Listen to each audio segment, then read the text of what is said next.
E assim diz o capítulo 2, versículo 1. E assim os céus e a terra e todos os seus exércitos foram criados. Então, Deus conclui a obra, tudo através da sua palavra. No capítulo, no primeiro, no segundo e no terceiro dia, Deus organiza o mundo para que ele possa ser habitado. E a partir do quarto dia, ele enche esse planeta de vida, com seres capazes de se reproduzir e se multiplicar segundo a sua espécie, dando origem assim à microevolução, né, que é tão falada na teoria da evolução, o que não há uma concordância e não, até hoje essa teoria não se provou, é a macroevolução, um animal se tornar um outro animal, né? Mas um animal se tornando dentro da sua própria espécie, está tudo certo.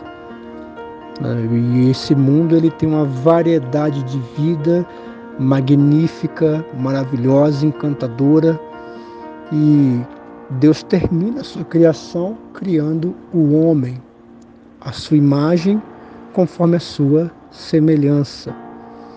E tudo que Deus faz é muito bom. Deus cria tudo perfeito, os céus, a terra, os animais, as plantas, o homem, tudo dentro da perfeição. Por isso Deus fica muito satisfeito, muito alegre com a sua obra.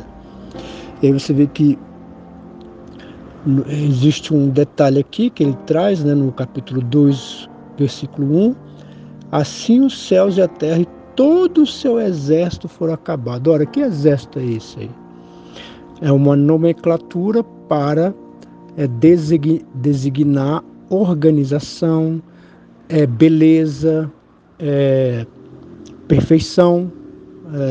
O exército, ele traz isso, né? As pessoas estão lá com uniforme, né, padronizada, uma organização, os soldados treinam, por exemplo, para uma coisa chamada lá no exército no meio militar, né, que inclui exército, aeronáutica, marinha, PM, bombeiros, que é a Ordem Unida. A Ordem Unida é uma apresentação uniforme, né, onde você vê todos os soldados agindo da mesma forma. Isso é bonito, é belo, tanto que ele é colocado lá no dia 7 de setembro, quando você vai ver o desfile, você vai ver justamente isso, a beleza, a organização. E então, quando ele usa essa nomenclatura, justamente para poder demonstrar isso. Então, o mundo, tudo que foi feito com muita ordem, com muita decência, belo, bonito e maravilhoso. Aí no versículo 2, e havendo Deus acabado o dia 7º, a obra que fizera, descansou no 7º dia de todas as suas obras que tinha feito. Então, você vê aqui que Deus descansou, né? O livro de Êxodo, capítulo 20, versículo 11, vai tratar também, e tantos outros versículos vai tratar desse descanso. Mas se Deus descansou, então quer dizer que ele cansou, né? Ficou cansado, né? Porque, na verdade, as pessoas pensam que o descansar tem a ver com isso, e tem de fato, mas não é só isso. Você, por exemplo, Osmar, quando você trabalha e você vai para o dia do descanso, o dia da sua folga, você não vai ficar deitado e sentado o dia todo, né? O tempo todo, você não vai fazer isso. Na verdade, você vai descansar, vai dormir até mais tarde, mas você vai se levantar e vai aproveitar o dia, você vai se alegrar com o seu dia, você vai ter o lazer, você vai aproveitar o seu dia. E é esse o sentido aqui de descansar. Quando Deus ele acaba a sua obra, ele simplesmente aprecia a sua obra, porque, como eu falei, ele fez tudo muito perfeito, muito maravilhoso. Então agora ele vai aproveitar, ele vai descansar, ele vai se regozijar, ele vai admirar aquilo que ele terminou, que é tão maravilhoso. Então, o sábado, ele representa o descanso.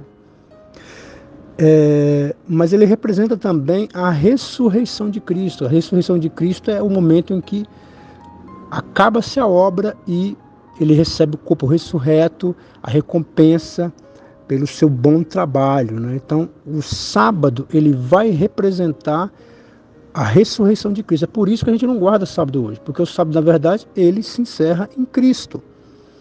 Assim como as festas, as luas e tantas coisas que a gente observa, né? Na verdade, são coisas que apontam para Cristo, né?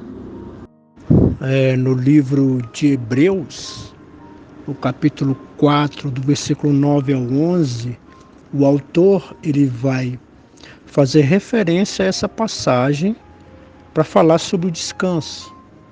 E ele diz o seguinte: portanto, resta ainda um repouso para o povo de Deus, porque aquele que entrou no seu repouso, ele próprio repousou das suas obras, como Deus das suas. Procuremos, pois, entrar naquele repouso, para que ninguém caia no mesmo exemplo de desobediência. Então, o autor aqui está falando justamente sobre o que ele entende do descanso. E o que ele entende do descanso? Que é o momento em que os cristãos vão para a vida eterna. Então, o sábado ele representa a ressurreição de Cristo e logo vai representar a ressurreição do corpo, da qual essa é a nossa expectativa, é a ressurreição, e também vai apontar para o descanso em Cristo, onde a gente vai descansar das nossas obras, onde vamos descansar de todo o trabalho, né? A gente está aqui no meio cristão, vivendo a nossa vida com dificuldade, com complicações, mas existe um repouso, existe uma promessa onde Deus vai nos dar descanso. E o descanso está em estar com Cristo. Então, o sábado ele vai ter essa representação. Por isso que quando Jesus chega, se cumpre o sábado, assim como se cumpre as festas, assim como se cumpre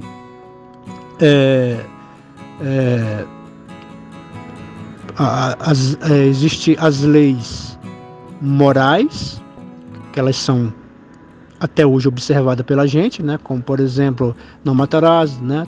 Tal. Existem as leis civis e existe as leis cerimoniais. Todas as leis cerimoniais, elas se cumprem em Cristo, elas são a sombra, uma representação. Então é como se estivesse andando e você vê sua sombra aí, por exemplo, né? Quando você vê sua sombra, o que acontece? A sua sombra está anunciando o seu próprio corpo. É isso que a sua sombra faz. Mas quando chega o corpo, ou seja, chega você não precisa mais da sombra. A sombra não tem mais sentido. A sombra está anunciando uma coisa. Quando o corpo chegou, acabou. Você não precisa mais da sombra. Você não precisa mais observar a sombra, porque já está com a pessoa ali na tua frente. É isso que representa o sábado, as festas, as leis cerimoniais. Todas elas apontavam para Cristo, é como sombra. Uma vez que Cristo veio, acabou. Não precisa mais delas. Por isso que a gente não as pratica. O ponto fundamental disso é que quando você vai ler o Novo Testamento, não tem nada dizendo para a gente guardar o sábado. No Novo Testamento você vai ver referência, você vai ver citação, mas você não vai ver nenhuma ordenança que guarda o sábado. Então, a razão principal de descansar está também, claro, atrelado à adoração. A gente está lá descansando e tal, e a gente vai louvar, vai engrandecer a Deus, mas o motivo principal do sábado é o descanso. Só que eu quero que você entenda o seguinte, meu amado Osmar e todos que estão acompanhando, esse descanso ele é muito necessário. E quando você não descansa, você paga um preço, e normalmente esse preço é alto. De fato, você precisa descansar. O ser humano ele não é um super-homem, ele precisa de descanso. E o descansar aqui não é só também você chega o dia do descanso, você vai descansar, vai adorar a Deus, mas fica preocupado com a sua vida, preocupado com o dia de amanhã, preocupado com as coisas que vão acontecer. Não, a verdade é que o dia do descanso é também para você se descansar no Senhor, confiar no Senhor. Então você tem uma semana trabalhando, você tem a cabeça cheia com muita coisa que você está fazendo, com as preocupações diárias, mas ao mesmo tempo, quando chega no sábado, eu descanso no Senhor, eu creio, eu acredito que Deus vai me consolar, que Ele vai resolver os meus problemas, Ele vai me ajudar, Ele vai prover, Ele vai suprir. Então, descansar também é isso. Então, o descanso é algo muito importante. Você vê que Deus, Ele descansou. Então, mostra que nós, como criatura, nós precisamos do descanso. Então, tem gente que trabalha e não pensa muito no descanso. Vai pagar um preço. Mas cedo ou mais tarde a conta vai chegar. O descanso é algo extremamente importante na vida de qualquer um. E principalmente descansar no Senhor. Confiar. Crer, acreditar que Ele vai prover, que Ele vai ajudar. Então, no versículo 3 diz assim: e abençoou Deus abençoou o dia sétimo e o santificou, porque nele descansou de todas as obras que Deus criara e fizera. Então, Deus santifica e abençoa, né? Mesma coisa que Ele fez com tudo que Ele criou. Deus criou os animais, abençoou. Deus criou o homem, abençoou. Deus criou Deus criou o reino vegetal e abençoou. Então aqui Ele também abençoa esse dia. E Ele faz ele santifica. A palavra santificar quer dizer separar. Então Ele separa, porque o nosso Deus, que é apresentado aqui no livro de Gênesis, é um Deus de distinção. Ele faz o dia, Ele faz a noite, Ele faz os animais, Ele faz o homem, Ele faz essa separação. E aqui Ele faz também essa coisa extraordinária, que é a separação desse dia. Então, em 6 dias o homem trabalha, porém o 7º é consagrado ao Senhor, dedicado ao Senhor. E a raiz da palavra é sábado, né? Shabat, é descanso. Então, agora eu quero chamar a sua atenção aqui para uma coisa muito interessante. É que o calendário, existe vários calendários. O atual que a gente utiliza é o calendário gregoriano. Os mais antigos é o calendário judaico e o calendário egípcio. E aí, desde então, houve vários calendários, tudo na base da criação. E a maioria deles vai se diferenciar mais no ano, né? Então, o ano ele é determinado pelo movimento de translação, que é onde a Terra ela faz um círculo, né, no Sol. Então, esse círculo ele dura 1 ano, e é daí que nós temos o ano, né? Justamente nessa demora que a Terra faz ao rodear o Sol. E nós temos o dia de 24 horas, que nada mais é do que o movimento de rotação, onde a Terra ela roda em torno de si mesma. Isso demora 24 horas. Então, esse é da onde vem o dia. E os meses, ele vem da rotação da Lua. A Lua, ela tem quatro,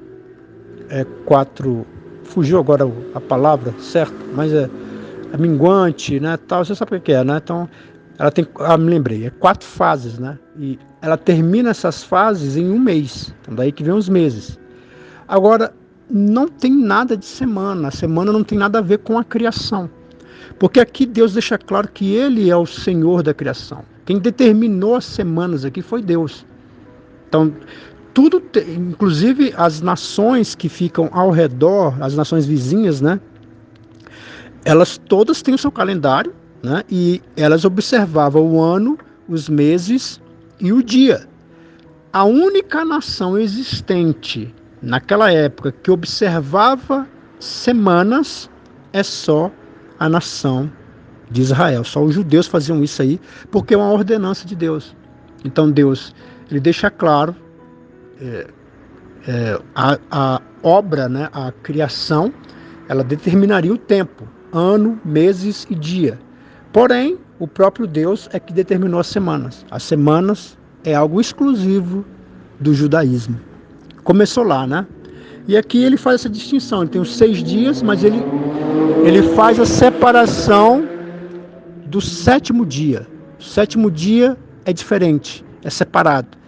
E esse dia, era para as pessoas guardarem ele e o santificar, ou seja, estar atrelado à adoração, mas principalmente descansar, repousar, assim como Deus assim o fez. Então, uma das coisas que Moisés queria ensinar, né, com tudo isso? Moisés queria ensinar que o povo precisava descansar. O povo, ele trabalhava, ele guerreava, mas ele precisava do dia do descanso. Ele precisava descansar das suas obras. Assim como eu e você precisamos aprender a dar valor no descanso, dar valor nas férias, dar valor num passeio que você faz com a sua família. Tudo isso é muito maravilhoso. Então você deve descansar, dar valor ao descanso. Assim como a gente dá valor ao trabalho, também temos que dar valor ao descanso. E, principalmente, descansar no Senhor, confiar nesse Deus que fez os céus e a terra. Eu quero chamar sua atenção também que Deus poderia ter feito tudo isso num piscar de olhos. Deus não precisava de usar esse tempo, não precisava usar a jornada do trabalho humano. Deus não precisava fazer nada disso. Deus não precisava fazer nada disso. Mas por que ele faz isso? Por que Deus faz isso? Ele faz isso porque ele está ensinando. Todo o conteúdo da Bíblia, como eu já disse, fala-se de vários assuntos, mas não exaustivamente. O que vai falar aqui exaustivamente é sobre salvação, é sobre a história da redenção do homem. Isso sim fala exaustivamente. E tudo isso é colocado, é falado, para que o homem possa aprender, para que o homem possa entender e compreender. É por isso que Deus achou por bem, achou gracioso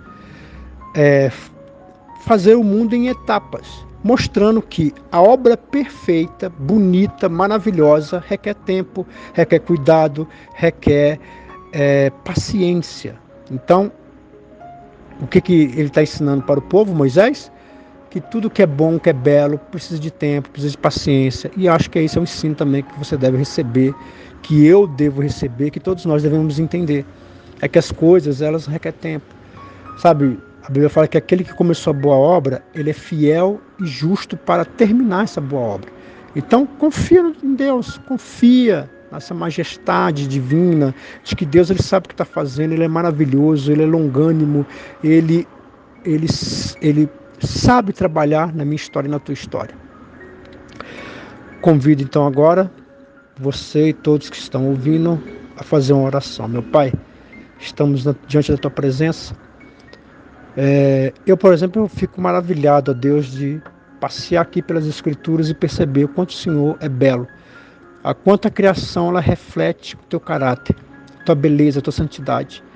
Meu Deus, eu agradeço, meu Pai, porque o Senhor achou graça em nos ensinar, através da criação, que tudo tem o seu tempo. Às vezes a gente está tão desesperado, querendo que as coisas aconteçam, querendo que as coisas aconteçam da melhor forma possível, mas o que é belo, o que é bonito, o que tem valor, requer tempo, requer capricho, meu Pai. Se não aconteceu o que eu estou esperando, se não aconteceu aquilo que meu amado Osmar, então aquela pessoa maravilhosa que está acompanhando esse estudo, se não aconteceu é porque Deus está caprichando. Deus sabe fazer a coisa bela, fazer a coisa maravilhosa. Assim também, meu Deus, como o Senhor fala do descanso, quanto é importante a gente descansar e principalmente descansar em Ti, aprendendo que o Senhor é fiel para cumprir a obra que o Senhor começa. O Senhor achou graça de nos levar para as fileiras dos salvos. O Senhor sabe o que está fazendo, o Senhor está trabalhando dia após dia na minha vida e na vida dos teus servos. Às vezes os dias são maus, às vezes as coisas dão errado, mas confiamos no Senhor. Descansar em Ti é confiar no Senhor, confiar que o Senhor está fazendo a boa obra. Eu quero Te agradecer porque o sábado representa a ressurreição de Cristo, consequentemente a ressurreição do corpo, que é a nossa esperança. Eu espero na ressurreição, o corpo ressurreto, onde não há mais espaço para pecado, mas sim para viver na santidade com o Eterno. Meu Deus, também o sábado fala sobre descansar das nossas obras, que de fato há um dia do descanso, como o autor de Hebreus ele coloca, que de fato há um momento glorioso onde nós vamos, como diz no livro de Apocalipse, vai se limpar todas as lágrimas, não haverá mais choro, não haverá mais desespero, só regozijo e alegria, assim como o Senhor descansou, no sentido de admirar, se alegrar, ficar feliz com o que concluiu, assim também nós vamos entrar nesse descanso, vamos ficar felizes de estar na Tua presença, louvando e engrandecendo o Senhor. Também, meu Deus, tudo que o Senhor fez é belo, tudo que o Senhor fez foi perfeito. Quando o mal entra, que será assunto nos próximos capítulos, é que deturpa, é que tira todo o brilho, mesmo assim o Senhor conserva a imagem. E às vezes é assim também. Tudo que o Senhor Deus faz é perfeito.